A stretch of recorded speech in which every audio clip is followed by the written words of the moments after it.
I've never seen anything like this. It's terrifying. The sun has just been blotted out by the smoke. Fires and floods were the big stories in BC this year. You can see the sandbags here on the ground in Clayburn Historic Village. This is actually one of the areas in Abbotsford that has been hit the hardest by the flooding. A heat dome in late June smashed temperature records across the province. In fact, on June 29th, Lytton, BC saw the hottest temperatures in Canadian history, reaching 49.6 degrees Celsius. 5 months later, after the heat dome, the BC Coroner's Office released data showing that nearly 600 people died from the extreme heat, including 362 people in the span of just 48 hours.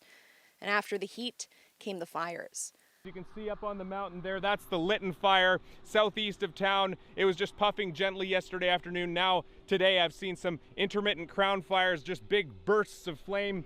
A wildfire ripped through the village of Lytton, destroying 90% of the community and forcing all residents to evacuate. And sadly, this wasn't the only part of BC ravaged by the fires. In fact, on July 20th, the province declared a state of emergency to help with the hundreds of wildfires that forced thousands of people to evacuate their homes, while tens of thousands more faced evacuation alerts.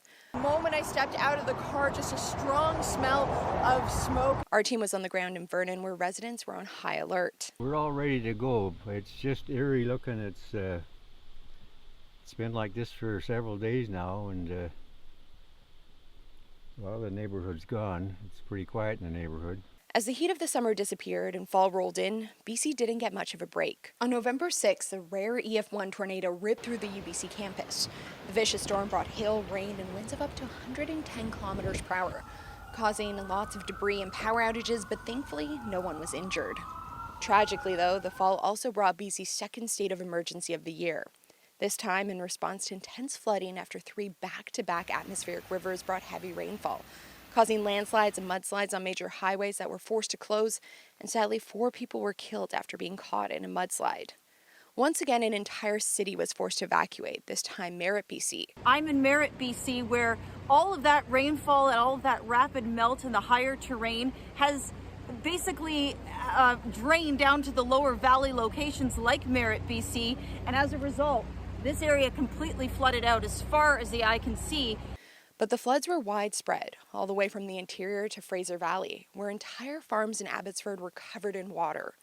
More than 180 people had to be rescued from Sumas Prairie, and sadly more than 600,000 animals were killed. There's just been so much devastation this year, and there's just no explanation for it. Like, so many people have lost everything between fires and the heat wave taking life and now flooding, and it's not just our community, it's all over the province. This stuff is happening.